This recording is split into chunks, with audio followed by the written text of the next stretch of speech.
Noite, Boa noite, Cris. bem? Tá me ouvindo bem? Tô, aham. Só vou colocar o foninho aqui. Pra mim tá bem baixinho.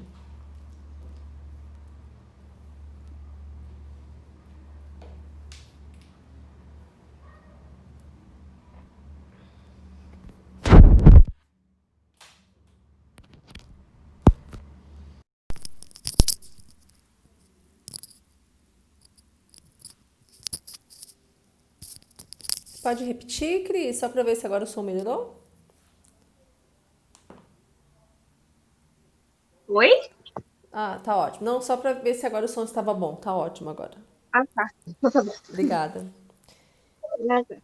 Esperar mais uns 3 minutinhos, 5 minutos. Na verdade já é 21 horas e 1 minuto. É só pra ver se aparece mais alguém, tá? Vamos esperar até 20 horas e 5 minutinhos. Você tem alguma questão, Cris, antes de iniciarmos? Ah, prof, na verdade, a sua disciplina eu sempre tenho que pegar separado, porque eu tô tendo muita dificuldade, mas, É, você falar a verdade, é comentou. que eu tô com medo, sabe? Mas vai dar tudo certo. Ai, claro, E claro. Mas eu tô me esforçando. você conseguiu assistir ao vídeo da aula passada? Sim, prof, aham, eu comecei, e daí eu ia fazer anotações, né? E daí nisso eu fui lendo o texto lá que a Luísa mandou no grupo, né? Isso. Mas eu tô estudando, sim, tô estudando, tô fazendo anotação e isso tá ajudando bastante, Ai, que bom. Daí na né? aula passada, é assim, acho que parece que é meio geral, né? Eu conversei com alguns professores e o pessoal agora no final do semestre tá um pouco desanimado, tá bem cansado e não tem quase mais participado das lives É muito presencialmente. cansaço, é muito cansaço, mas aí eu fico pensando no teu caso, como está aguentando fazer aula e, né, e aguentar todas as demandas, né? Então isso que dá o incentivo da gente fazer. É, nossa, esse ano, esse segundo semestre tá bem corrido, assim, pra mim em especial. Mas agora, assim, o Uhum, que me conforta é que a gente tá quase finalizando, né? Então, que nem, por exemplo, com vocês, é a nossa última aula de conteúdo. Tem na semana que vem já, né, mais revisão de conteúdos, tomar algumas coisas que a gente já viu. Então, você que sempre uhum, tem, que tem bastante dúvidas e que ficou com algumas dificuldades, aproveita então, tá? Na semana que vem para participar, que daí a gente faz mais um bate-papo, vai, né, revendo coisas, tá bom? uhum, Que tá bom, daí, que prof, daí na pode outra deixar. semana já é a prova. Uhum. É, ai meu Deus do céu, a sua prova é que eu mais tenho medo. Mas eu acho que. Não é você, Cris, que faz umas respostas mais longas? Uma resposta bem grandona? Isso. Sim, mas eu só faço resposta grandona quando eu fico desesperada. Então, eu acho assim que você Daí, traz muitas. Eu acho que eu lembro da tua avaliação. É, eu acho que você precisa só sintetizar mais um pouquinho, sabe? Você traz informação demais, você se alonga muito. Talvez realmente porque uhum, você tenha, como você comentou, tô com um pouco de dificuldade, é muita coisa, né? Então tente uhum, focar mais assim do que você acha que é muito importante falar. E porque os conteúdos estão certos, o problema é que você se alonga bastante, tá? Mas tá você bom. tá entendendo as questões, sim. Só talvez faltando um pouco é, de habilidade, talvez, não sei, né? Na hora de Uhum, sintetizar as ideias e colocar isso na forma de um texto na prova, tá? Mas o teu uhum. esforço é visível, assim, de você estar tentando buscar entender e dar conta de tudo, tá? Tá bom, prof, que bom. É, não, é visível, assim, a gente vê né, você é super esforçada, pra ver pela tua prova, inclusive, tá bom? Mas daí na Tá próxima bom. aula, eu já vou estar com a prova já pensada, né? É, daí eu já Uhum, consigo também já encaminhar um pouquinho o que eu vou realmente abordar na avaliação e já vou dando uns uhum, direcionamentos, até para vocês depois, na hora de estudarem, terem uma facilidade um pouco maior. Ah, é isso que eu tenho que ver, é isso que eu tenho que focar, tá bom? uhum. Tá bom, prof. Então, vou aproveitar que chegou mais uma aluna, um aluno, agora eu não sei quem que é, né? E vamos iniciar, né? Então, estava comentando com a Cris que hoje é a nossa última aula de conteúdo, né? É a nossa segunda aula da unidade sobre iluminismo. Na aula passada, infelizmente, né, nós estávamos somente com uma aluna, acho que era a Luísa, se eu não me engano. Daí, como eu já tinha a aula da semana passada gravada, né, porque eu tinha desenvolvido a mesma aula, do mesmo tema, relacionado à mesma bibliografia, né, com a turma de Moderna 2. Daí eu optei, né, por não fazer toda a fala novamente, né, só estava realmente a Luísa, e daí a gente conversou um pouquinho, ela tirou algumas dúvidas, e daí eu comentei com ela que eu disponibilizaria a aula que eu já tinha gravado, tá? Então, quem não conseguiu participar da aula passada, né, entra lá, né, no AVA, assista ao vídeo, que é um vídeo no qual eu explico em linhas mais gerais, né, sobre a questão do iluminismo, o que foi o iluminismo, que é o conteúdo dessa última unidade, que é um conteúdo muito importante, gente, porque para entender, né, o que foi a Revolução Francesa e para eu entender que deixa um conteúdo de história, né, mais, né, da disciplina de história contemporânea, e para eu entender também algumas questões próprias da sociedade contemporânea, da sociedade atual, né? Por exemplo, a nossa crença na ciência, o quanto que a gente entende a ciência, né, como um âmbito, né, de autoridade na produção do conhecimento, na produção de uma determinada forma, de uma determinada concepção de verdade, inclusive, né? Como isso vai marcar o século XIX, século XX, vai chegar até o século XXI, é claro que isso vai se transformando, né? Mas as bases dessas ideias, né, dessa crença na ciência, dessa crença, né, na capacidade de cada um pensar de forma singular, de forma individual, né? De ter a sua própria religião, de ter capacidade de escolher a sua própria religião, de fazer suas próprias escolhas, né? Esses valores ligados à questão da igualdade, né, que a gente hoje utiliza para fundamentar um Estado de Direito, né, liberal, democrático. Então, esses princípios, né, liberais, ligados ao individualismo, a todo esse debate também, né, que depois a gente vai desenvolver a respeito dos direitos. Então, os valores de igualdade, de liberdade, são todos valores que foram pensados, né, digamos assim, se a gente for pensar em um contexto de amplo desenvolvimento, né, de uma constituição inicial desses valores, foi o século XVIII na Europa, né, também um pouco na América, porque o iluminismo, né, eu não vou repetir o que eu já falei na aula passada, né, só para dar uma rápida revisão, até porque a gente vai abordar isso novamente hoje, alguns desses temas, mas o iluminismo, ele foi um movimento cultural, então, né, que se desenvolveu na Europa, né, principalmente na segunda metade do século XVIII, mas também chegou até a América, e que contribuiu, então, para desenvolver todos esses valores que eu citei anteriormente, né, e que fundamentam a sociedade atual.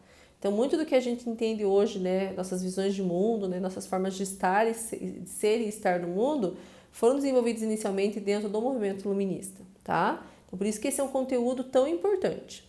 E na aula passada, então, eu falei, né, um pouco da discussão historiográfica, né, a respeito do iluminismo. Eu abordei com vocês também as principais ideias, né, do iluminismo. Abordei também a questão, né, do espaço, né, dos recortes espaciais e temporais, né, relacionados a esse fenômeno histórico, onde ele se desenvolveu, em que época, né? Então, dei realmente um panorama geral, tá? E na aula de hoje eu optei por trabalhar com uma fonte, é um texto bem curtinho, né? De início pode ser um texto, quando a pessoa lê lá o nome do autor, né? Um texto que pode causar algum temor, né? Por conta, né, do que o autor do texto é o Immanuel Kant, né, que é um filósofo alemão, né? Realmente muito difícil, normalmente, as leituras, né, das obras do Kant. Mas esse texto em especial é extremamente curto, pedagógico, didático, é muito fácil de compreender, né? E é um texto que acaba sendo um texto muito de referência para se abordar o iluminismo, inclusive com alunos, né, e alunas da educação básica, porque ele é um texto, como eu coloquei, ele é curto e ele é muito acessível. E ele acaba condensando algumas das principais ideias das luzes, né? Algumas dos principais, por isso que eu coloquei os principais ideários. Inclusive, na atividade de frequência, eu pedi que vocês elencassem, né, explicassem um pouquinho ali quais são os principais ideários das luzes. O que são ideários, né? São ideias comuns a diversos autores e autoras, né, pensadores e pensadoras, que participaram do movimento das luzes, né, na Europa e também na América, né, lá na segunda metade do século XVIII. E é claro que é um movimento cultural, né, que desenvolveu principalmente entre pessoas, né, que tiveram acesso à cultura letrada e que se desenvolveu por meio de conversações, de debates, da circulação de diversos tipos de escritos, né, desde de obras filosóficas, mas também de romances, de cartas, né? Então a gente fala de uma república das letras, né, ilustrada. na qual, né, integraram então homens e mulheres, né, da Inglaterra, da França, da Alemanha, né, na época, claro que não existia Alemanha ainda, mas, né, de várias regiões que depois vão compor a Alemanha, né, o próprio Kant, a gente fala que ele é alemão, mas na verdade ele era prussiano, né, era um pensador da Prússia, na época, né, e na própria América, né, nos Estados Unidos, mesmo no Brasil também, né, houve reverberações aí, né, desse debate ilustrado. E daí é claro que existia dentro dessa produção, né, de ideias, que eu já vou explicar novamente quais são as ideias principais, porque o Kant fala a respeito disso, né? A gente não encontra também uma homogeneidade exatamente, né? Até porque é um movimento muito amplo, e são muitos indivíduos, né, que vão desenvolver as ideias. E entre alguns dos nomes mais importantes, além do Kant, né, a gente tem o Jean-Jacques Rousseau, né, principalmente os filósofos e os pensadores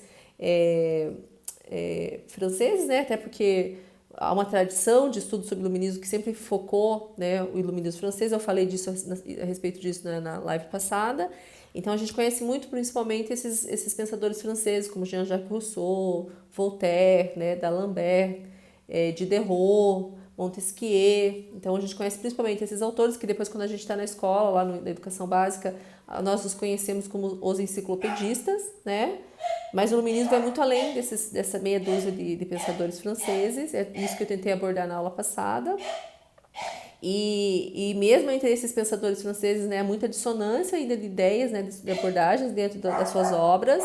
Mas o que digamos assim, unifica, né, esses pensadores? Determinados ideais, determinadas ideias, determinados princípios que mesmo, né, quando você vai pegar, por exemplo, uma obra do Jean-Jacques Rousseau, que é considerado um autor um pouco marginal, né, dentro do contexto do iluminismo, os próprios... Só um pouquinho, gente, eu vou pedir, meus cachorros estão fazendo barulho, só um pouquinho. Já volto.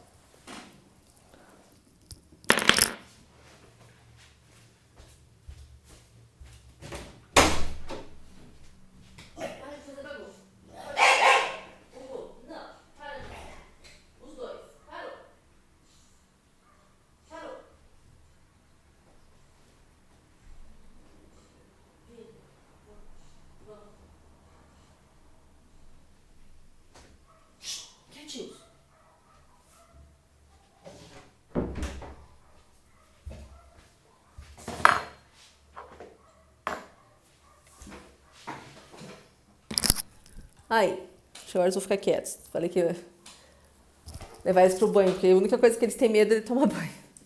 Então, gente, estava explicando, então, por exemplo, né, que mesmo quando a gente fala de um pensador iluminista como Jean-Jacques Rousseau, né, que tinha um espaço um pouco marginal dentro do movimento das luzes, né, na França, os próprios, né, outros iluministas não consideravam que ele, né, tinha ideias muito contrastantes, né, digamos assim, muito radicais, né, comparadas às suas ideias. Mas o próprio Rousseau, né, se a gente for pensar então nas ideias que ele defendia, as ideias que o Voltaire, que o D'Alembert defendia, há muitas questões em comum, tá?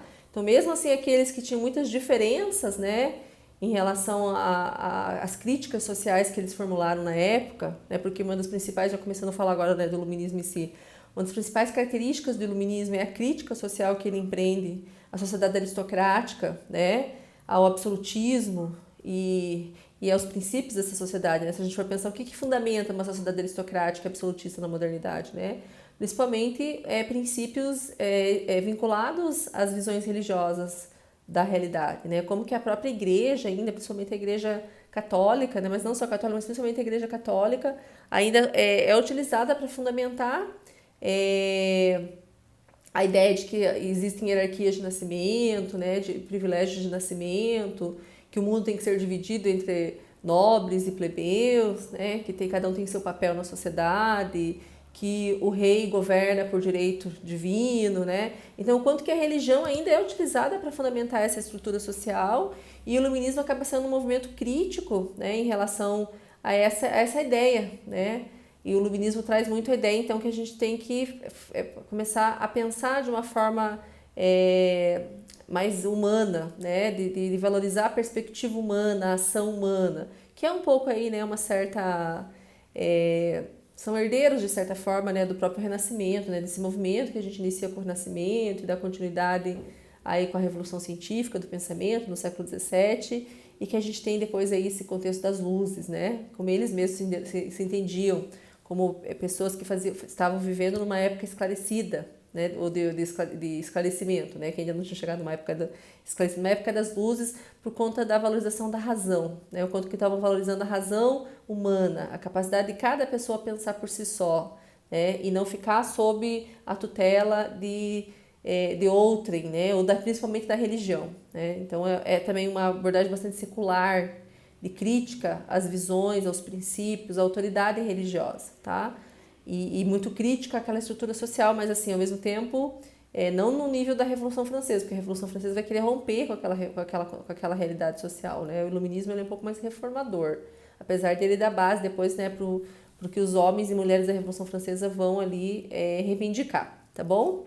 Mas agora indo um pouquinho mais pro texto de hoje, então, porque daí, como eu sinto que vocês não estavam na aula passada, né, porque só estava a Luísa, parece que eu tenho que falar tudo que eu falei na aula passada. Eu não quero retomar tudo, porque daí vocês podem depois assistir ao vídeo, tá? Hoje eu quero focar em outra coisa.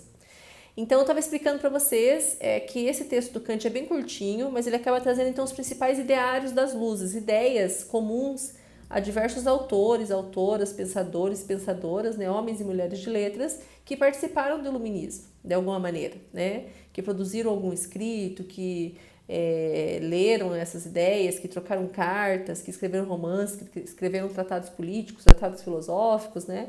Então, ideias comuns, né? Apesar de cada um defender, às vezes, determinada posição. Então, o Voltaire, por exemplo, que é um autor bastante famoso do iluminismo, ele era muito crítico à questão clerical, né? Então, muito crítico às visões da igreja. Já na Inglaterra, se você for pensar, né, for pegar alguma pensadora, algum pensador iluminista, você vai ver que eles não eram tão críticos assim em relação às questões religiosas, né? Mas que eles estavam mais ali vinculados a um viés crítico do protestantismo, que valorizavam também a questão da razão, né, da razão humana, da ação humana, mas pensando nessa potencialidade para fazer a livre interpretação da Bíblia, para aperfeiçoar suas almas, né, aperfeiçoando o seu entendimento, entendiam que estavam aperfeiçoando suas almas para a vida eterna. Então, uma perspectiva que é um pouco mais religiosa, né, não se desvincula tanto das questões religiosas a partir do seu viés bem protestante, tá? Então, só para a gente entender que existe muita variedade, muita pluralidade de ideias dentro do movimento das luzes.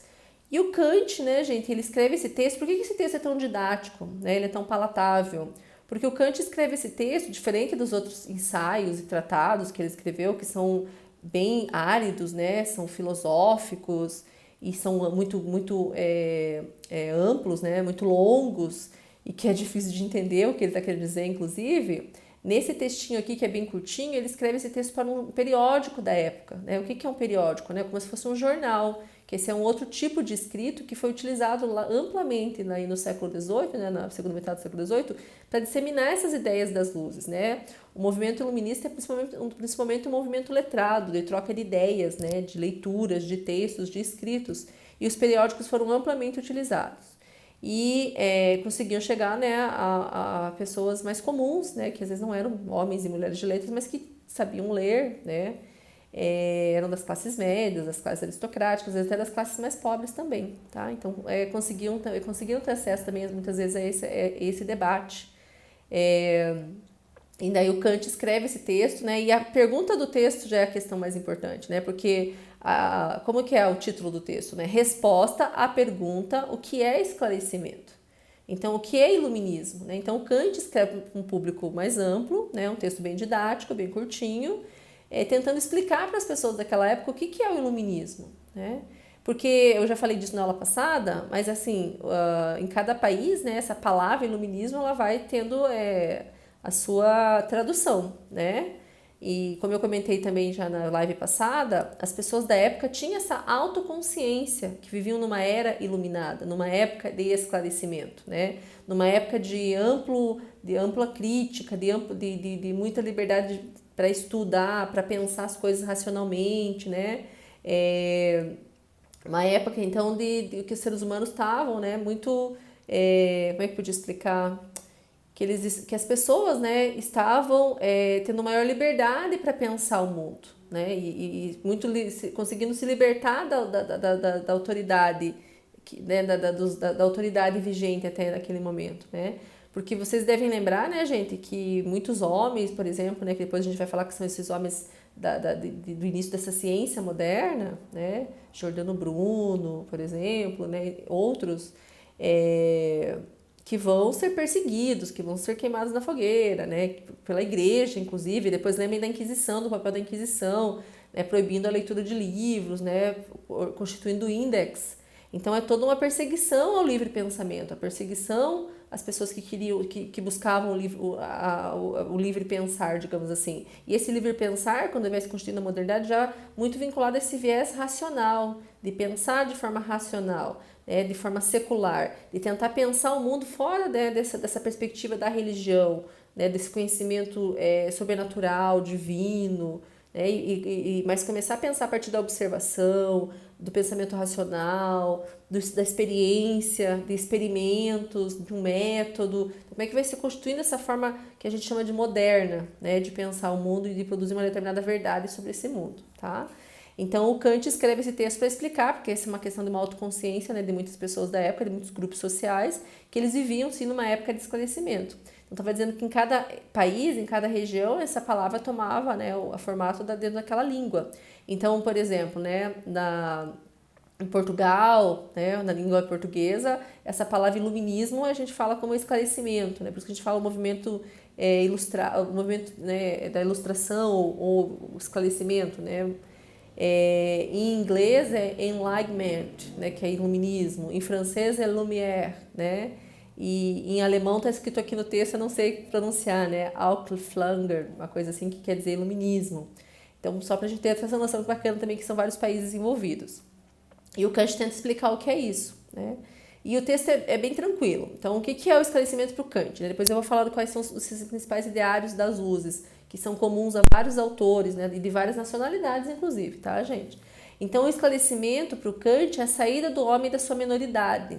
E aqui a gente usa o conceito de homem mesmo, que é o conceito que o Kant usa no pensamento dele, né? A ideia ainda do homem... aqui não é nem que está representando tanto a humanidade, né? Mas realmente essa questão do homem. Mas o pensamento iluminista tem essa perspectiva universal. Está começando a se construir essa ideia, né, de pensar a humanidade como um todo. Está muito ligado ao iluminismo, inclusive, tá? Então, o esclarecimento é a saída do homem de sua minoridade, que o Kant fala que ele mesmo é culpado. E o que é minoridade? Né? Ele logo explica, por isso que eu falo que é bem didático, né? A minoridade é a incapacidade do homem, né, de fazer uso do seu próprio entendimento, sem a direção de outro indivíduo, né? Então, o Kant está falando ele está constatando, né, uma condição que marca a sua época e que está mudando, né? Ele vai mostrar que isso está mudando. Então, ele vai falar assim que já é muito comum, né, que se instituiu isso, né, dentro da experiência, né, da humanidade, essa questão dos homens, né, das pessoas não conseguirem pensar de maneira autônoma, de pensar por si mesmos, de ter coragem de fazer uso da sua razão, né? Então, eles sempre estão muito dependentes de outrem.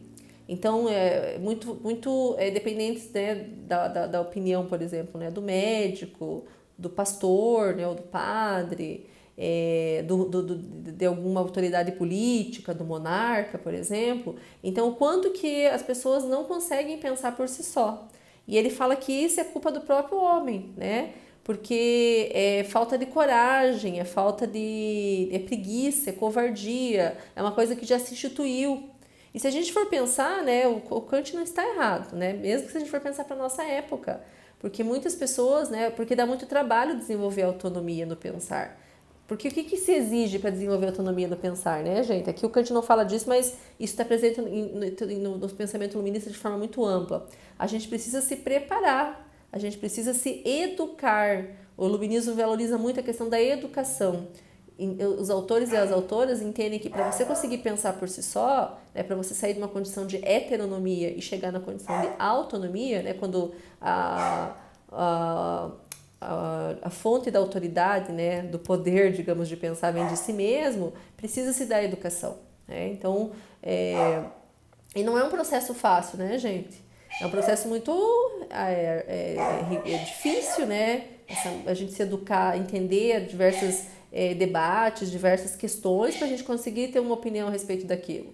É muito mais fácil confiar na decisão, na opinião do outro, né? Ainda que a gente vive agora numa época que as pessoas não acham que tem que se estudar e tem que se desenvolver um pensamento crítico a respeito de algo, né? As pessoas estão acostumadas agora a dar opinião sobre tudo, mesmo sobre coisas que elas não entendem. Isso não é esclarecimento, né? Esclarecimento é quando você consegue fazer uso público da sua razão, né? Você consegue pensar racionalmente, mas a partir do estudo, de um estudo aprofundado. É quando você desenvolve uma determinada autoridade a respeito daquilo, né? Por isso que a educação é tão importante. Então é muito mais fácil não pensar de forma autônoma, né? A preguiça, a covardia, o comodismo levam as pessoas, o costume, inclusive, né? O hábito leva as pessoas a continuar colocando a autoridade, né, das suas vidas, né, as decisões em outrem, né, em outras instâncias, em outras pessoas, né, em outros grupos sociais. O Kant coloca assim, é tão cômodo ser menor, né? É tão cômodo ser menor, né? Eu posso colocar autoridade, né? Depender de fazer depender a minha opinião de um livro, né? De um diretor espiritual que por mim tem consciência, de um médico que por mim decide a respeito da minha dieta, né? Então eu não preciso me esforçar eu mesmo, né? Eu não tenho necessidade de pensar quando posso simplesmente pagar outros que se encarregarão em meu lugar dessas questões desagradáveis, né? Então, e daí o Kant faz um pedido, né? Ele fala assim, quer ver? Até essa parte é bem importante. Tá lá no finalzinho, mas deixa eu adiantar aqui. Ele fala, ó, a gente está vivendo numa época, deixa eu mostrar aqui um pedacinho. Aqui. Vivemos agora em uma época esclarecida?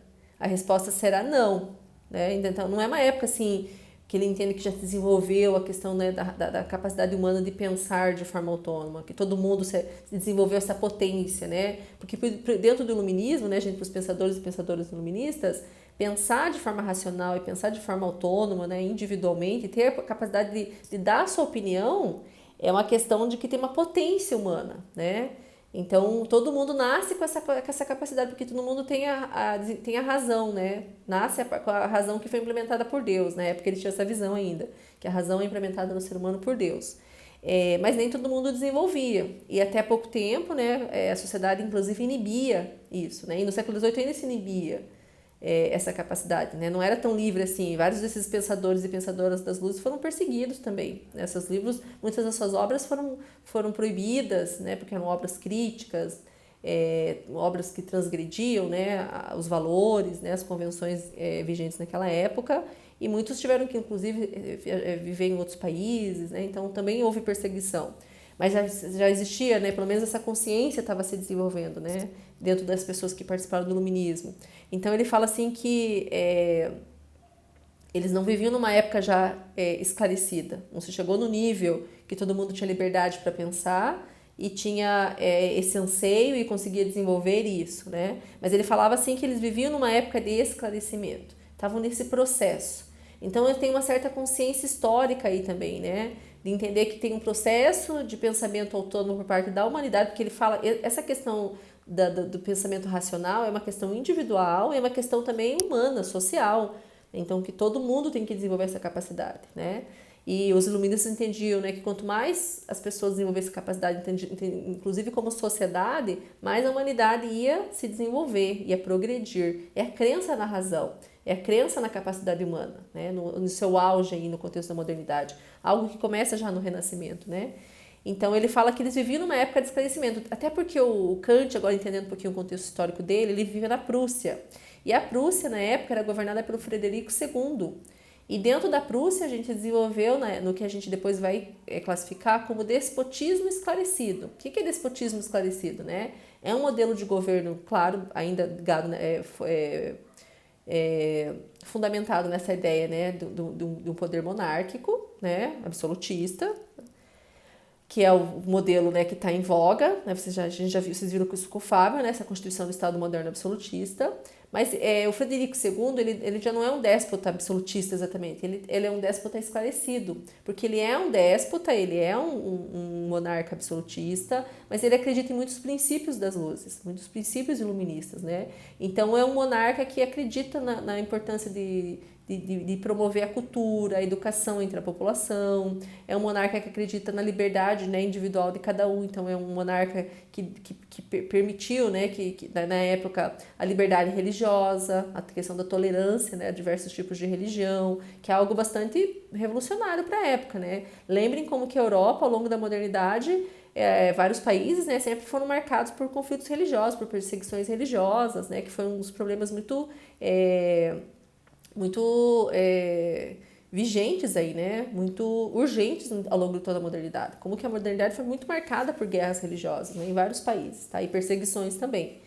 Então, você tem um país, né, onde as pessoas têm liberdade de credo, é uma coisa muito revolucionária, né, e um monarca que estimulava a questão da cultura, da educação, né, então, inclusive no final do texto, Kant ovaciona, né, o Frederico, fala que o Frederico é um rei, né, muito esclarecido. Por quê? Porque daí na Alemanha não, né, na Prússia, né, nessa época, vigorava então esse modelo que depois a gente vai chamar de despotismo esclarecido, que é uma certa mistura entre esse modelo do absolutismo monárquico, né, mas junto já com valores, com princípios iluministas, tá?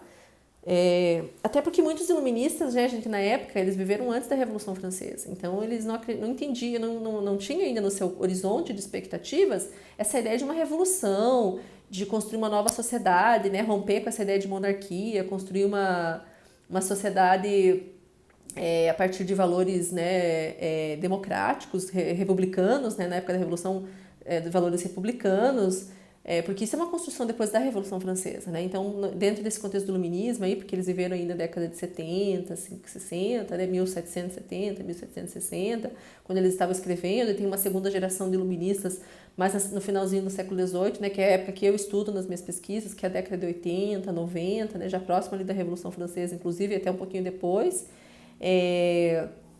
Mas aí sim que é uma geração que daí já está mais ligada aos valores também revolucionários, né? Mas essa primeira geração, né, que o Kant integrou, inclusive, que ele fez parte, esse texto aqui é de 1784, né? Esse texto aqui que o Kant escreve, bem do iniciozinho da década de 80, ali do século XVIII, né? É um texto que ainda está muito vinculado a essa ideia, né, de uma reforma social, né?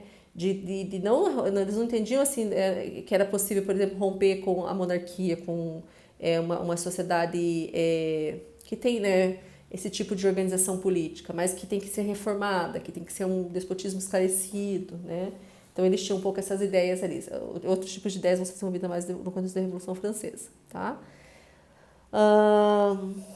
Ele fala, é o século de Frederico, né? Falando desse monarca aí da Prússia, né? Então,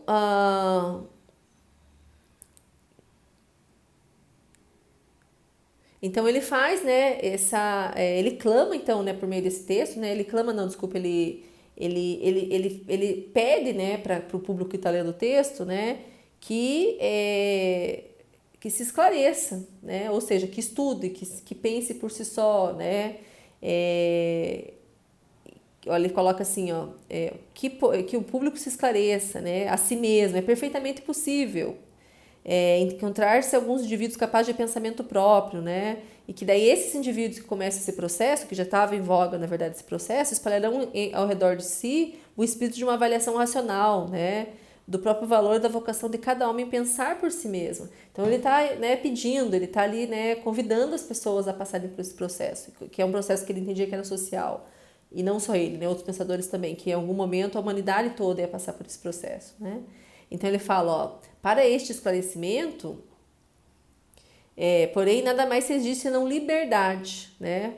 Para poder fazer o uso público da sua razão, né? Ouço agora, porém, exclamar de todos os lados, né? Só que na sociedade que ele vivia ainda, que não era ainda tão libertária, não raciocineis.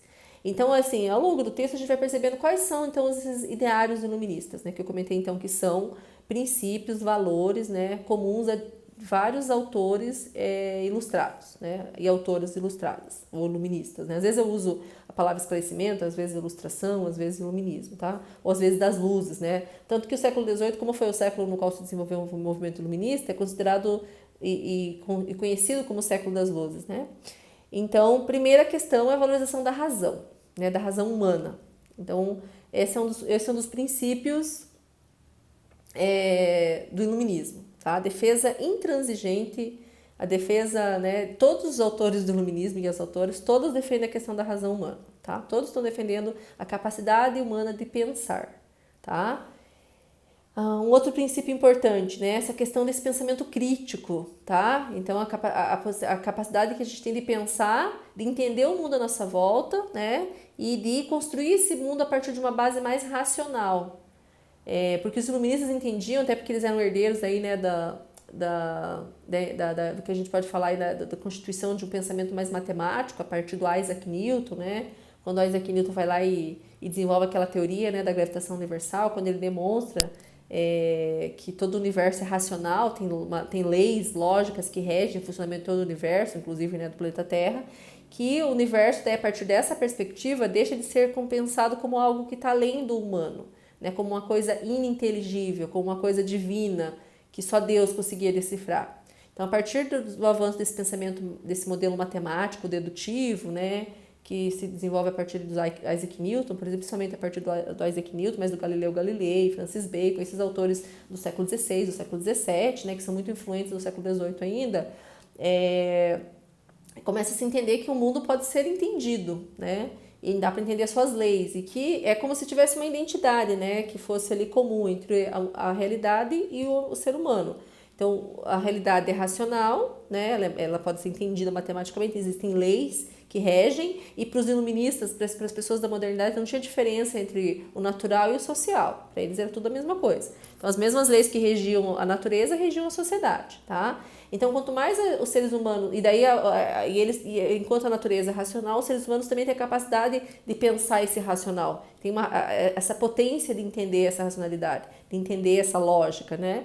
Então, e quanto mais se entendesse essa lógica, mais ia se organizar a sociedade de acordo com as suas leis, com os seus critérios, né? Com a sua forma natural de ser, e daí melhor a sociedade, a natureza ia se desenvolver, digamos assim. É por isso que eles acreditam na ideia do progresso, né? O progresso também, apesar do Kant não falar aqui, mas o progresso também é uma... Eu vou desligar o microfone, né, gente? E depois eu ligo no final. Vou ligar o carregador da bateria aqui, que já tá acabando. Depois no final, quando vocês quiserem fazer perguntas, eu ligo o microfone. Então, estava comentando então que daí eles entendiam que quanto mais eles entendessem essas leis, né, da natureza e da sociedade, mais eles iam organizar isso de forma adequada, né, de acordo com os seus princípios, e melhor a sociedade ia se desenvolver, né, e se alcançar o progresso humano. Então é uma crença muito forte entre os iluministas na ideia do progresso, né, da humanidade. Então vocês viram, né, a questão da defesa da razão. O Kant fala várias vezes a questão racional, razão, né, ouse usar, né, ele fala lá, ouse fazer uso da sua razão, né, e é uma razão que ao mesmo tempo que é social, né, eu acho que essa é uma questão importante de eu frisar, que é uma questão também que é individual.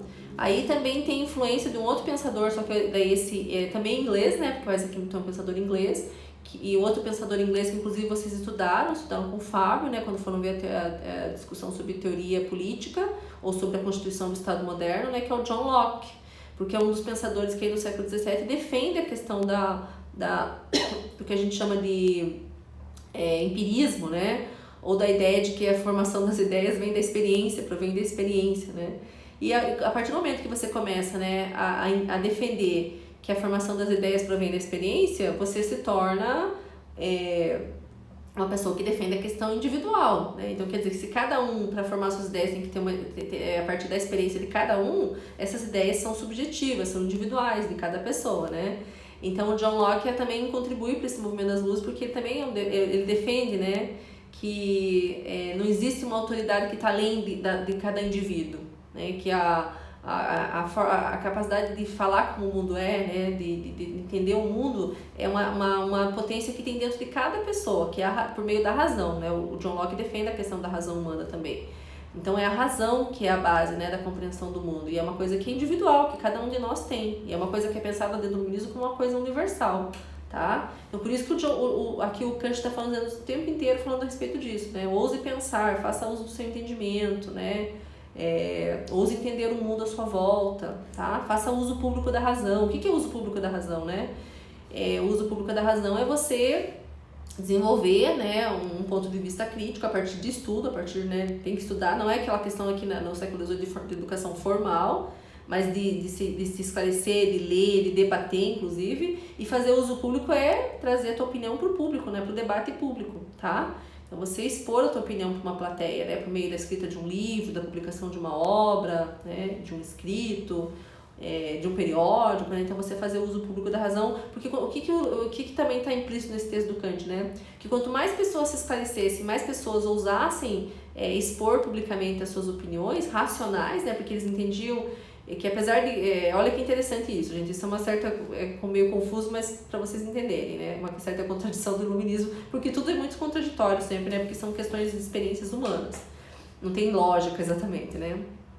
Mas pensem, eles entendiam então, né, que cada um tinha capacidade de pensar por si só e ia produzir sua própria perspectiva do mundo, mas eles entendiam que todos tinham a razão e que esse entendimento na verdade ia ser sempre meio que parecido, porque ia ser o entendimento racional sobre o mundo, ia conseguir entender a racionalidade que rege a realidade e o universo, né? Então, então vocês entendem que é uma coisa individual, mas que ao mesmo tempo já está meio pré-determinada, né? Eles tinham uma certa ideia já de como é que todo mundo ia pensar o mundo, né? De forma racional, tá? Então eles entendiam que quanto mais pessoas desenvolvessem a capacidade de pensar racionalmente e mais disseminassem isso, né, essas ideias, mais a sociedade ia se esclarecer, que era um processo, né? Uma questão realmente de processo, de socializar isso, de ampliar isso cada vez mais, né? Então por isso que ele fala que tem que se fazer o uso público da razão, tá? Outra questão importante, né, que eles defendem também de forma intransigente, gente, todos os iluministas defendem a questão da liberdade, tá? Então a liberdade para eles é um valor muito importante. E a liberdade do quê? Liberdade do pensar, né? Liberdade de dar sua opinião. Pensem, né, o quanto que, mesmo ainda no século XVIII, gente, que já é uma época, como o Kant coloca, né, já não é uma época esclarecida, mas é uma época de esclarecimento, né, que está se esclarecendo, está num processo. Mesmo nessa época, como eu comentei antes, uma época que ainda tem muita controle sobre a produção do pensamento humano, né, sobre o debate, sobre as críticas sociais, as críticas às instituições, né, é uma sociedade bastante autoritária, né. Então lembrem lá, tanto por né, mas autoritária, né, pela questão de quem exerce o poder político, né, a monarquia, né, digamos assim, esses governos monárquicos, absolutistas, são extremamente autoritários, quanto também a própria igreja, que tem um papel ainda muito importante nessa sociedade. Então, quanto que as pessoas que se voltam contra essas instituições, ou acham que a verdade, né, da realidade, ou assim, né, as ideias, né, que explicam como que a sociedade tem que ser organizada, né, como que as coisas têm que se desenvolver, quando não advém ou da igreja ou da monarquia absolutista, o quanto que as pessoas né, ou seja, questionavam a autoridade dessas instituições, elas eram perseguidas, né, como eu comentei, ainda no século XVIII, extremamente perseguidas, tá? Perseguidas, torturadas, né, mortas, não tanto aí no século XVIII, mas o poder da Inquisição já não está tão forte, né? Mas a gente lembra um pouquinho anteriormente, né? Um século antes aí, no contexto das guerras religiosas, da reforma católica ali ainda, né? O quanto que isso foi muito, muito presente, tá?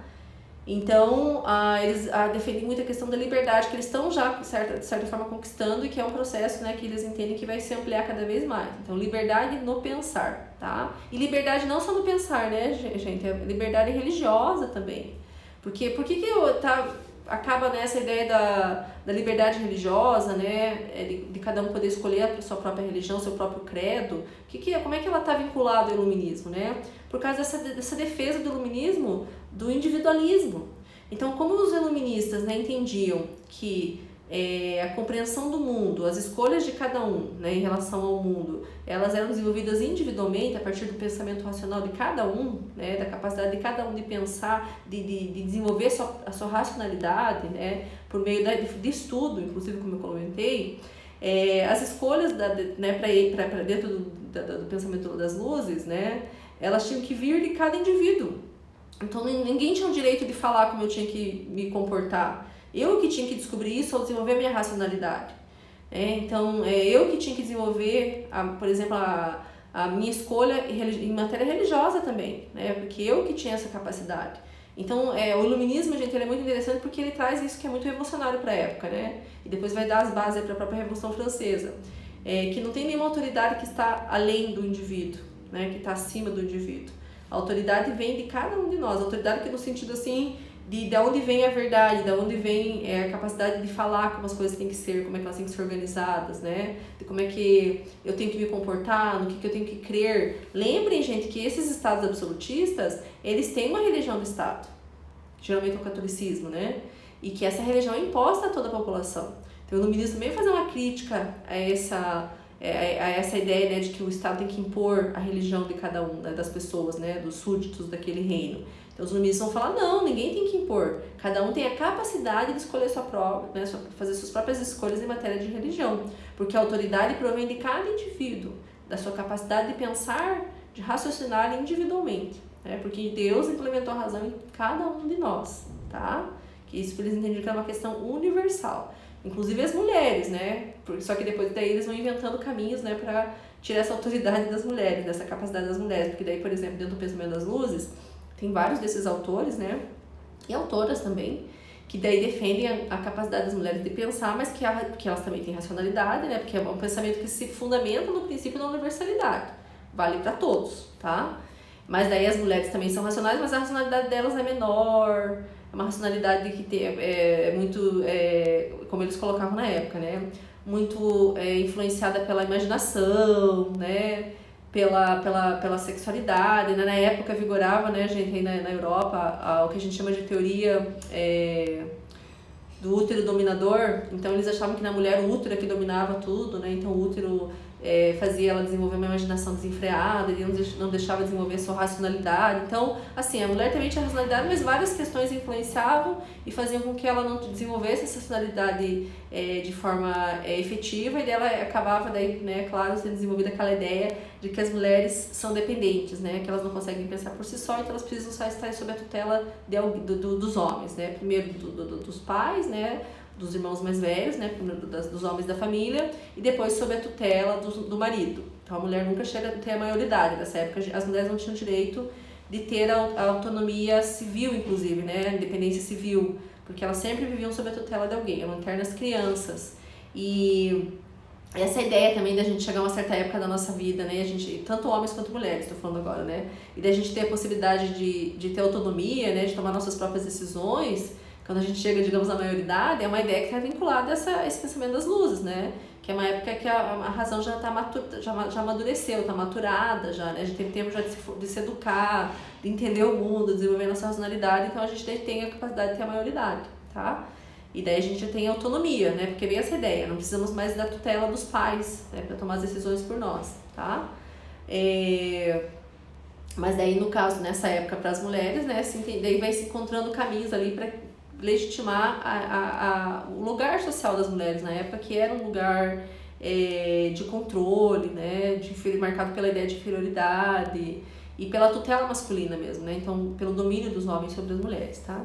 Então daí por isso que a gente vai demorar ainda um bom tempo depois do movimento das luzes, depois da Revolução Francesa, passa o século XIX e as mulheres só principalmente, né, no século XX, né, que vão conseguir ter os direitos civis garantidos também, né, principalmente a questão da maioridade, tá, e ter por exemplo, bens no seu nome, né? Tudo isso está ligado a essa ideia de maioridade, de capacidade de pensar por si só, tá? Então vejam como isso é importante, gente, porque essa defesa da ideia de que cada um tem a capacidade de pensar, né, individualmente, pensar por si só, é que vai legitimar toda essa discussão sobre direitos civis depois, posteriormente, que vai legitimar essa discussão sobre liberdade religiosa, né, ou tolerância ou pluralidade religiosa. Toda essa discussão que vai fundamentar a ideia de igualdade humana, inclusive, né? Outro valor importante não aparece aqui no texto do Kant, né? No texto do Kant aparece muito a questão da defesa da razão, da liberdade, da questão da crítica, né? De fazer uso público da razão. Então essas são as ideias que aparecem no texto do Kant. E algumas não aparecem, mas são bem importantes dentro do iluminismo. Então, como eu estava colocando, essa questão da igualdade. Então, como os iluministas defendiam, né? Pelo menos teoricamente, tá? Que todos os seres humanos, né, tinham capacidade de pensar por si só e que a autoridade, né, de falar como o mundo tem que ser organizado, né, provinha de cada um de nós, né, a autoridade provinha de cada indivíduo, isso representa que somos todos iguais. Daí também que vem o princípio da igualdade, né, por que são considerados todos iguais? E daí você vai, quando você defende a igualdade, a partir dessa ideia da racionalidade individual, você critica, né, estabelece uma alternativa, digamos assim, a lógica que figurava na sociedade aristocrática, que dentro da sociedade aristocrática não era a ideia de igualdade entre as pessoas, né? Mas sim a ideia de desigualdade. Então, para eles era natural que existissem classes mais abastadas, classes superiores, que tinham, né, porque na perspectiva deles tinham mais privilégios, inclusive, que eram as classes nobres, né? E as classes, né, os plebeus, né, as classes plebeias que não tinham muitos direitos, porque, né, nasceram nessa condição, não tem tanta capacidade, são pessoas inferiores mesmo, né? Então está muito presente nessa sociedade do antigo regime, né? Ou nessa sociedade moderna, acho que o Fábio trabalhou com vocês o conceito do antigo regime, ele falou que ia trabalhar, que é uma sociedade que vigora, principalmente na França, antes da Revolução Francesa, organizada sobre esses princípios, né, da desigualdade, das hierarquias de nascimento, dos privilégios de nascimento, né? Então, o quanto que esse princípio da igualdade, né, que se formula a partir da defesa da racionalidade de cada um de nós, né, como se isso fosse uma coisa universal, o quanto que serve para criticar essa ideia de desigualdade. E que uma sociedade ela tem determinados grupos que tem que dominar outros, né, que tem que tutelar outros. Então, todos esses processos de tutela, né, do monarca sobre os súditos, das classes nobres sobre os plebeus, dos homens sobre as mulheres, né? As escritoras que eu estudo aí, que são do final do século XVIII, que participaram do iluminismo, elas usam essas ideias, gente, para criticar as desigualdades entre homens e mulheres, né? Elas usam essas ideias para dizer assim, as mulheres não podem ser tuteladas pelos homens, elas também têm capacidade de pensar por si só que elas precisam receber uma boa educação. O debate delas se foca muito na questão da educação. Por que as mulheres não conseguem pensar por si só? Porque a educação delas é uma educação muito limitada, né? Não é uma educação para desenvolver o pensamento crítico. Se a gente propiciar para as mulheres uma educação, né, de qualidade, elas também vão conseguir pensar por si só e tomar suas próprias decisões, não vão mais precisar viver sob a tutela dos homens, né? Então, várias dessas hierarquias e desses processos, né, a gente fala de tutela, mas na verdade são relações de opressão, né? Então, de monarcas que oprimem os seus súditos, de classes nobres que oprimem os plebeus, dos homens que oprimem as mulheres, né?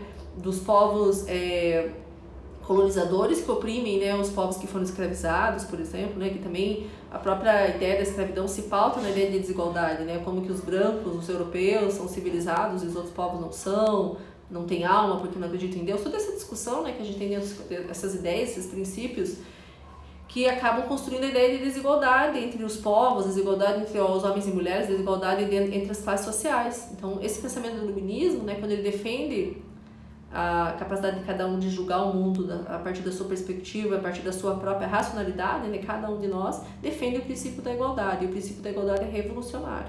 E esse princípio essa mesma lógica, né? Esse princípio da igualdade a gente ainda utiliza até hoje para fundamentar, né, as nossas constituições no Brasil, nas constituições dos países europeus, da América, né? Todas as constituições, a base delas é esse pensamento ilustrado, tá? Se vocês lerem a Constituição, vocês vão ver, né, que a gente tem que considerar todos iguais, independente de questões religiosas, de sexo, né, de idade, tá? E ali está a questão da liberdade, né, os princípios fundamentais, né, a liberdade de pensar, liberdade de ter sua própria religião, tá? Então, esses princípios são desenvolvidos aí nesse pensamento do iluminismo, tá? Então, só para a gente ir fechando, né, antes de eu dar a palavra para vocês, se vocês tiverem alguma pergunta, alguma colocação, alguma contribuição, é isso, gente.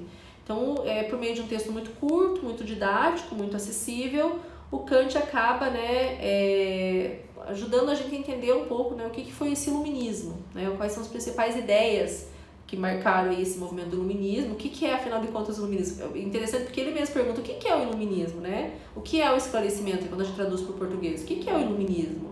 E daí ele vai tentando explicar, né? Então, o iluminismo eu vou falar de novo, que é importante isso, o iluminismo é a saída do homem da sua minoridade, do qual ele próprio é culpado, né? O homem fala pensando como grupo humano aí, né?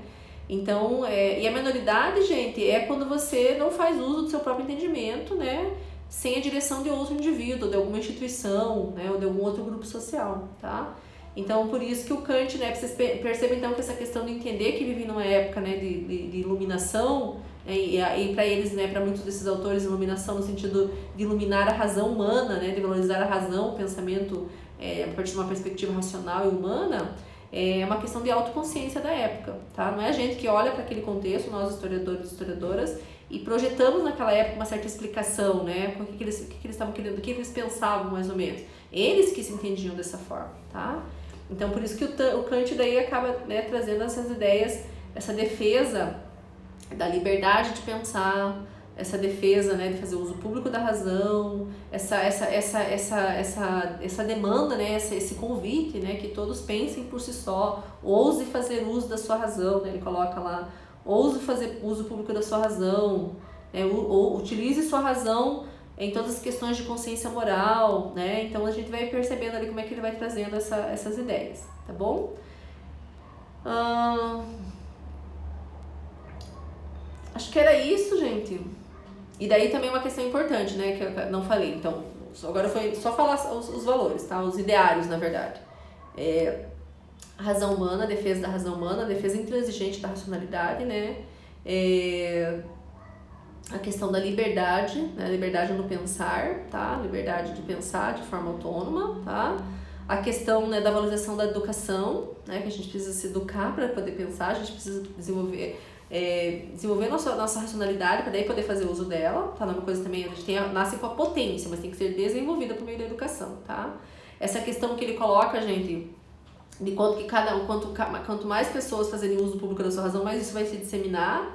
Essa é uma questão muito importante para os filósofos, né? Porque eles entendem que o papel do filósofo, né, das luzes, é fazer isso, né? É desenvolver a sua razão e disseminar isso, né? Mostrar que isso é possível para outras pessoas, disseminar esse conhecimento mais racional, né? Bom, a liberdade já falei, né, gente? Então, liberdade, razão, educação, né, uso público da razão, o debate público, o debate livre, o debate crítico, e uma palavra muito forte também do iluminismo é a questão da crítica. Eles criticam tudo, porque eles entendem que tudo que existia até então, todo o conhecimento que existia até então, tinha sido produzido a partir de uma perspectiva que não era a legítima, porque era a partir do que a gente chama, né, da perspectiva da revelação. Então, muito assim, né, se entendia o mundo a partir da superstição, do fanatismo, da visão religiosa, né, da revelação, que é a questão, né, de como que Deus, só o que a gente só entende o que Deus revela pra gente, né, que é dentro de uma perspectiva bem religiosa, né, bem sagrada, digamos assim. Então, todo o conhecimento produzido para eles não era considerado legítimo, né? Então, eles tinham que, né, mostrar isso, fazer a crítica a esse conhecimento e levantar e produzir novos conhecimentos agora a partir da perspectiva racional, né, da perspectiva humana. E essa perspectiva racional era analisar algo de forma racional, observar aquilo, bem dentro um pouco daquele ideia, vai começar a desenvolver aquelas ideias do método científico, né, de observar, testar, de tentar entender a lógica daquilo, as leis que regem aquilo, né? Então é um pouco essa perspectiva, tá? Então tudo eles entendem que vai ter que passar pelo Tribunal da Razão. Não é à toa, gente, que eles escrevem na França, né, um grande monumento da ilustração francesa, do iluminismo francês, que é a enciclopédia. Por isso que depois eles são chamados dos enciclopedistas, porque a enciclopédia para eles, né, é um projeto muito importante, que tem uma lógica total dentro do iluminismo, né? Porque é uma enciclopédia onde eles vão ali colocar vários verbetes, bem dentro daquele modelo de enciclopédia que a gente vai conhecer depois, né? No século XIX, no século XX, né? Que é aquela enciclopédia que é você vai elencar vários verbetes, né? De vários assuntos, música, né? Ciência, mulher, né? Vários assuntos, né? Vários temas ligados àquela realidade, política, né? E daí você vai explicar o que é o significado daquele verbete. E eles vão sempre tentar explicar tudo isso a partir da reflexão racional, a partir de uma perspectiva racional. Então eles entendem que estão construindo todo o conhecimento humano novamente, só que agora de uma forma mais crítica, né? De uma forma mais lógica, tá? Então é um pouco, um pouco não, né? É isso, na verdade, o que o iluminismo se propõe a fazer, tá bom? Vocês têm alguma pergunta? Vocês têm alguma contribuição, gente? Deixa eu colocar o fone de novo, que senão eu não consigo escutar vocês.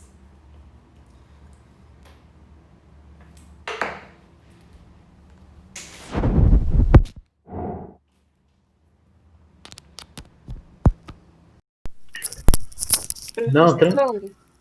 Podem falar.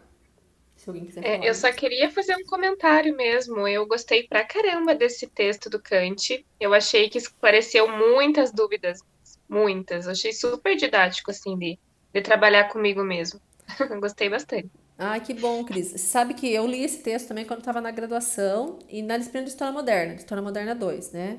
E para mim Aham. também foi muito interessante a leitura desse texto, porque foi só quando eu li esse texto, porque iluminismo é um tema complexo, sabe, gente? Não sei, a gente não vai conseguir aprender assim, né, de uma hora para outra. Então, é um processo, né? Eu hoje entendo bastante, assim, questões a respeito do iluminismo, mas, assim, depois de muitos anos, fazendo muita pesquisa, lendo, né, uma bibliografia, uma ampla bibliografia, né, sobre esse tema.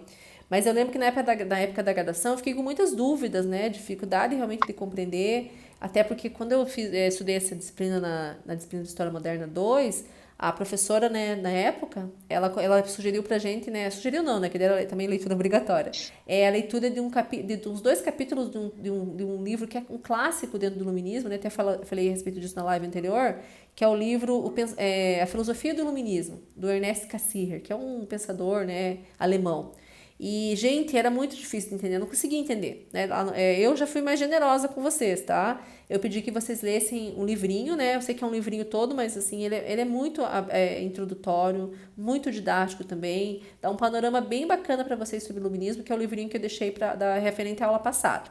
Então, se vocês pegarem esse livro, gente, desde o desculpa, o vocábulo iluminismo, o que significa, onde se desenvolveu, a partir de quais classes sociais, quais são os principais ideários, os principais princípios, né? Então, é bem didático mesmo, né? Então, acho que vai ajudar vocês bastante a entender essa questão, além também das nossas lives e tudo mais. Mas quando eu estava na graduação, eu não entendia o que a pessoa estava querendo dizer com o iluminismo, né? Fiquei muito confusa. E quando eu li o texto do Kant, depois quando ela abordou em sala, obviamente, né? Fez o debate, aí eu também comecei a compreender. Né? Também achei super didático esse texto, por isso que geralmente eu uso. E é um texto que vocês, como é uma fonte, né, gente? Vocês podem utilizar, inclusive, depois, né, futuramente, né, quando forem atuar, inclusive na educação básica, tá? É um texto muito bacana para trabalhar com alunos e alunas da educação básica, principalmente do ensino médio, claro, né? Ou das séries finais aí do ensino fundamental 1. E é uma porta de entrada, né, ao pensamento das luzes, né? Então, que bom que ajudou vocês a entenderem melhor esse tema, que não é fácil de entender, tá? E daí vocês têm que ir fazendo, porque construir conhecimento é isso, né, gente? É a gente fazendo. A gente às vezes tem, assim, né, um panorama de alguma coisa, né? E daí a gente tem peças, as coisas não estão interligadas. E daí quanto mais a gente vai estudando, assim, a gente vai fazendo os elos, né? Vai preenchendo lacunas. Então eu imagino que agora que vocês, por exemplo, já estudaram com o Fábio a questão do Locke, né? Do empirismo, aí vão ali começando a relacionar com o iluminismo. E daí começa daqui a pouco, não sei se vocês já tiveram história contemporânea, daqui a pouco começam a relacionar com questões ligadas à história contemporânea, né, com a Revolução Francesa. Então a gente vai meio que construindo, né, vai preenchendo lacunas que vão ficando, né, a gente tem que ir preenchendo. Alguma Obrigada, pergunta? prof. Alguma pergunta a mais? Alguma colocação? Hoje eu tô mais contente, que pelo menos tem aí os 4 ou 5 que têm participado das Boa lives. noite, prof. Boa noite. É o seguinte, eu queria fazer uma pergunta, mas não é em relação ao projeto Ah, integrador. pode fazer, aproveita. Eu coloquei lá no grupo, eu coloquei lá no AVA que são 3 integrantes no grupo. E, na realidade, um menino estava sem o grupo e eu queria saber se tem condições de colocar mais um integrante. Não tem Pode? problema? Não, Pode não tem ser? problema. Você só faz assim, então. É o Abraão, né? Sim. Então você só faz assim, Abraão. Você posta de novo lá no Ava, fala, ó, correção à postagem anterior. Aí coloca inserção de mais uma pessoa, ou trocou uma pessoa. Mas ela não dá você não pode ter, depois que você fecha, você não consegue mais. Então me manda pelo Whats, Ah, no sim. particular, tá? Sim, sim. Fala, Tá bom, prof, então. tem uma formação lá no Ava, mas assim, o que vai valer mesmo é o que eu tô te mandando aqui pelo Whats. Tá Essa bom. semana que eu vou entrar lá, gente, agora, né, na atividade de frequência, né, ligada à atividade do projeto integrador, vou fazer um levantamento, daí vou ver se quem que tá faltando, daí vou entrar em contato com vocês no grupo ou no particular para fechar tudo isso, tá bom? Mas vocês estão conseguindo, gente, desenvolver? Vamos aproveitar um restinho da aula e conversar a respeito disso. Vocês estão conseguindo desenvolver o trabalho do projeto integrador? Olha, prof, a gente está começando com as pesquisas, né, na realidade, é, são vários trabalhos, né, para a gente desenvolver. Então, a gente tem que estar fazendo pesquisas, a gente tem que estar fazendo um pouco de cada, vamos dizer assim, né? Porque Mas a gente não tem muito tempo, eu né? sei, eu sei que vocês têm pouco tempo. Mas lembrem, gente, que vocês têm que me entregar. Eu tinha falado que até o final de novembro, né? Uhum.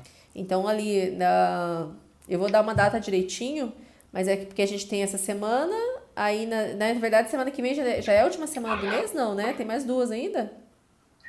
Vai ser entregue na semana das provas, né? Que é na primeira semana de dezembro? Primeira semana de dezembro, né? Então tá. Então daí vocês procurem postar assim na semana de provas, mas assim na segunda-feira, tá? Porque daí eu já vou começar corrigindo esses trabalhos, né? Por que eu tenho que fazer isso com bastante agilidade? Porque eu tenho que corrigir os projetos integradores e daí passar as notas para todos os professores que vocês têm, porque eles vão precisar dessa nota para fechar as notas deles. E no final do ano, gente, o fechamento de notas, a gente tem um prazo super pequeno, então os professores, assim, fazem tudo muito rápido, correção de prova, tudo, então, naquela semana ali, vamos fazer assim, vamos chegar a um acordo. Que dia que vai começar a semana de provas, às vezes não começa na segunda, começa na quinta, né? Vocês sabem? Deixa eu olhar aqui. Vocês lembram disso, gente? Ou não olharam ainda? Eu nem olhei ainda. Porque pode ser que a nossa prova seja logo nos primeiros dias da semana de provas, porque a gente tem aula na quinta, né? Então, se começar na quinta, a gente vai ter até um pouquinho antes ali, né? Quinta, deixa eu olhar, gente, que isso aqui é uma questão importante. Pra gente já fechar meio que uma data aí pra vocês me entregarem, tá? E gente, não procure não fazer algo simples, tá? Não precisa fazer nada muito complicado. É realmente uma experiência de produzir algum material didático.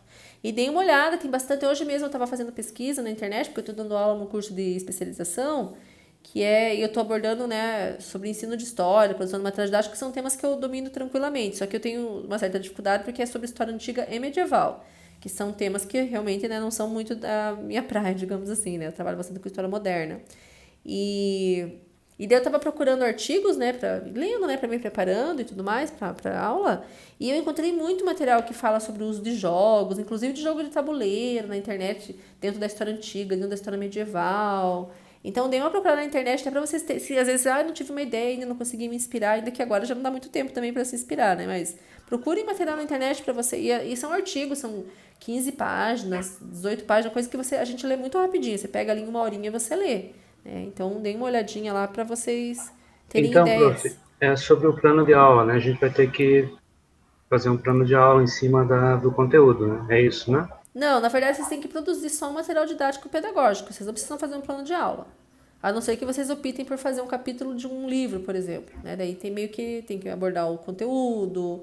Aí, além do conteúdo, tem que ter né, as atividades que vocês vão pensando em relação àquele conteúdo. Não precisa me entregar plano de aula. O que eu vou fazer com vocês? Por isso que eu tô vendo agora já, gente. Deixa eu ver aqui, ó. Quando a gente tem mais uma aula que é de revisão de conteúdos, que é na semana que vem. E a nossa prova bimestral, gente, é dia 3/12. É bem no comecinho do mês mesmo. Deixa eu ver se dia 3/12 é uma quinta-feira. Então quer dizer que acho que vai começar realmente na quinta, na sexta-feira ali a semana de provas. Então vocês teriam que me enviar daí pode ser pelo WhatsApp mesmo, né? No particular, tá? Não precisa colocar no grupo, pode ser no particular, até dia 3/12. O que vocês acham? Que daí eu já corrijo e já passo a nota pros professores. Tem que ser, gente, até dia 3/12, tá? Até dia 2. Me mandem até dia 2. E mandem pelo WhatsApp. Então, por exemplo, tem um grupo que eu sei que tá fazendo uma cartilhazinha, uma cartilha. Não é uma cartilhazinha, eu vou falar porque é um material que não é pra fazer nada muito extenso, né, gente? E daí vocês vão me mandar o PDF pelo WhatsApp, gente. Se for, é um jogo, professora.